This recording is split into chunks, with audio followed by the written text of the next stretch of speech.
ನೋಡೋಣ, ಮುಂದೆ ಯೋಚನೆ ಮಾಡೋಣ. ಸ್ವಲ್ಪ ಟೈಮ್ ಬೇಕಲ್ಲ, ಬ್ರೀತಿಂಗ್ ಟೈಮ್ ಬೇಕಲ್ವಾ? ಹಾಂ, ಇವತ್ತೇ ನಾವೆಲ್ಲನೂ ಕೂತ್ಕೊಂಡು ಡಿಸೈಡ್ ಮಾಡುವಾಗ ಈಗ ನಮ್ಮ ಸ್ಥಳೀಯವಾಗಿ ಕಾರ್ಯಕರ್ತರು ಮತ ಹಾಕ್ದವ್ರಿಗೆ ಸೊ ಈಗ ಅವ್ರ ಈಗ ಏನಾಗುತ್ತೆ, 2018ರಲ್ಲಿ ತುಂಬ ನಿರೀಕ್ಷೆ ಇಟ್ಟು ಓಟ್ ಕೊಟ್ಟಿದ್ರು. ಆ ನಿರೀಕ್ಷೆಯನ್ನು ಮುಟ್ಟದೇ ಇದ್ದಾಗ ಅವ್ರ ಮಗನ್ನೂ ಸೋಲಿಸಿದ್ರು, 2023 ಚುನಾವಣೆನೂ ಸೋಲಿಸಿದ್ರು.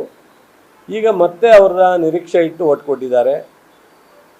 ಇನ್ನೊಂದು 3-4 ತಿಂಗಳಿಗೆ ಸ್ಥಳೀಯ ಚುನಾವಣೆ ಬರೋ ಹೊತ್ತಿಗೆ ಆ ಭರವಸೆ ಎಲ್ಲ ಏನಾಗ್ತದೆ ನೋಡಿ ಜನ ತೀರ್ಮಾನ ತಗೋತಾರೆ. ಆಗಲಿ, ತಪ್ಪೇನಿದೆ? ಈಗ ನೋಡ್ರಿ, ರಾಷ್ಟ್ರದಲ್ಲಿ BJP ಸರ್ಕಾರ ಅಂದರೆ NDA ಸರ್ಕಾರ ರಚನೆ ಆಗ್ತಕ್ಕಂಥದ್ದು ಸಹಜವಾದಂಥದ್ದು ಇದೆ. ಯಾರು ಮಂತ್ರಿ ಆಗ್ತಾರೆ ಅನ್ನೋದು ನಮಗೇನು ಅದು ಅವಶ್ಯಕತೆ ಇಲ್ಲದೆ ಇರೋ ವಿಚಾರ. ಅವರ ಪಕ್ಷದಲ್ಲಿ ಯಾರಾದರೂ ಮಂತ್ರಿ ಆಗ್ಬೋದು. ನಮಗೇನು ಅದೇನು ಹೊಟ್ಟೆವ್ರಿನೂ ಇಲ್ಲ, ಬೇಸರನೂ ಇಲ್ಲ, ಆಗಲಿ. ಬಟ್ ಇಲ್ಲಿ ಏನು ಜನ ನಿರೀಕ್ಷೆ ಇಟ್ಟು ಓಟ್ ಕೊಟ್ಟಿದ್ದಾರಾ, ಭಾವನೆ ಆತ್ಮಕವಾಗಿ ಓಟ್ ಕೊಟ್ಟಿದ್ದಾರಾ, ಓಟ್ ಕೊಟ್ಟವ್ರಿಗೆ ಗೊತ್ತಿದೆ. ಅದು ನನಗದು ವಿಚಾರ ಗೊತ್ತಿಲ್ಲ.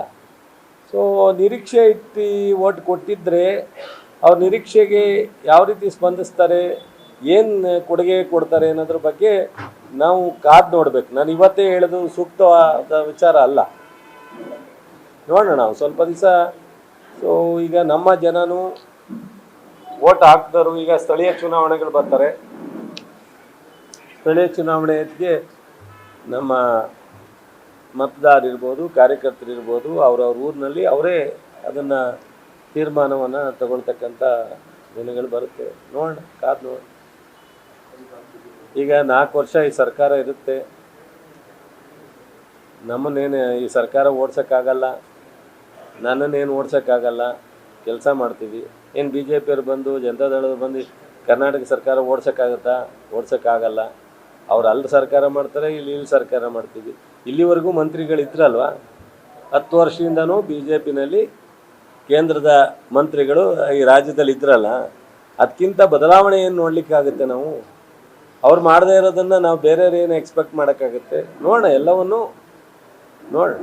ಒಳ್ಳೇದು ಮಾಡಿದ್ರೆ ಅತ್ಯಂತ ಸಂತೋಷ ಅಲ್ವಾ?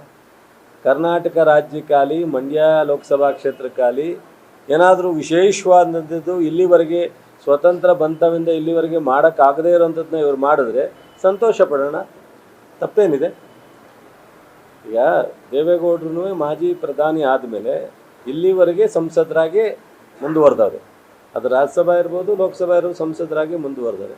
ಅವ್ರಿಗೂ ಮಾಡೋಕ್ಕಾಗದೇ ಇರೋದನ್ನ ಇವ್ರು ಏನಾದ್ರು ಮಾಡಿದ್ರೆ ನೋಡೋಣ, ಸಂತೋಷ ಪಡೋಣ, ಅದಕ್ಕೇನು ತಪ್ಪೇನಿದೆ? ಹಾಂ, ಹೌದು. ನಾವು ಅವರನ್ನು ನಮ್ಮ ಪಕ್ಷ ತೀರ್ಮಾನ ಮಾಡಿ ಕ್ಯಾಂಡಿಡೇಟ್ ಮಾಡಿದಾಗ ಅವರು ನಮ್ಮ ಜೊತೆ ಸಾಕಷ್ಟು ಸ್ಪಂದಿಸಿ ಎಲ್ಲ ಜಿಲ್ಲೆಯಲ್ಲಿ ಚುನಾವಣೆಗೆ ಹೋರಾಟ ಮಾಡಿದರು. ನಮ್ಮೆಲ್ಲ ಜಿಲ್ಲೆ ಭಾಳ ಅಂತರದಿಂದ ನಾವು ಸೋತಾಗ ಅವರಿಗೆ ಒಂದು ಸಮಾಧಾನ ಹೇಳ್ತಕ್ಕಂಥದ್ದು ನನ್ನ ಜವಾಬ್ದಾರಿ, ನಮ್ಮೆಲ್ಲ ಶಾಸಕರ ಜವಾಬ್ದಾರಿ.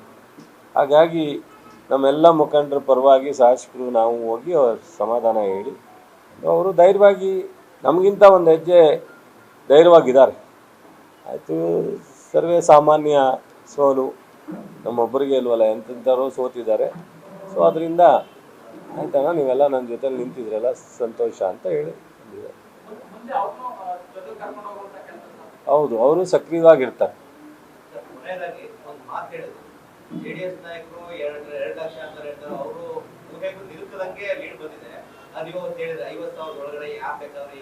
ನಾನು ಹಂಗೆ ಹೇಳಲಿಲ್ಲ, ನಾನು ಗೆಲ್ತೀವಿ ಅಂತ ಹೇಳಿದೆ. ಲೀಡ್ ವಿಚಾರ ನಾನು ಮಾತಾಡಲ್ಲ, ನಂಗೆ ಮಾತಾಡೋ ಅಭ್ಯಾಸ ಇಲ್ಲ ಅಂತ ಹೇಳಿದೆ ಅಲ್ವೇನಪ್ಪ? ಅವ್ರು ಎಷ್ಟು ಲೀಡು ಅಂತ ಅವ್ರಿಗೆ ಹೇಳೋ ಅಭ್ಯಾಸ ಇದೆ, ಅವ್ರು ಹೇಳಿ, ನಮಗಿಲ್ಲ ಅಂತ ಅವ್ರು ಹೇಳಿದ್ದಾರೆ. ಅದರಂತೆ ಲೀಡ್ ಕೊಟ್ಟಿದ್ದಾರೆ. ಅಂದರೆ ಅವರು PhD ಮಾಡಿದ್ದಾರೆ ಚುನಾವಣೆಯಲ್ಲಿ ಅಂತ. ನಾವು PhD ಮಾಡಿಲ್ಲ ಅಂತ. ನಾವಿನ್ನೂ ಪ್ರೈಮರಿ ಸ್ಕೂಲಲ್ಲಿದ್ದೀವಿ. ಅವರು PhD ಮಾಡಿದ್ದಾರೆ ಅಂತ. ಅವರು ಭಾಳ ಜನರ ಮೈಂಡನ್ನು ರೀಡ್ ಮಾಡಿದ್ದಾರೆ. ನಮ್ಮ ಕೈಯಲ್ಲಿ ರೀಡ್ ಮಾಡೋಕ್ಕಾಗಿಲ್ಲ ಅಷ್ಟೇ. ನ್ಯೂಸ್ ಫಸ್ಟ್, ನಿರ್ಭೀತಿಯಿಂದ ನಿಮ್ಮ ಪರವಾಗಿ.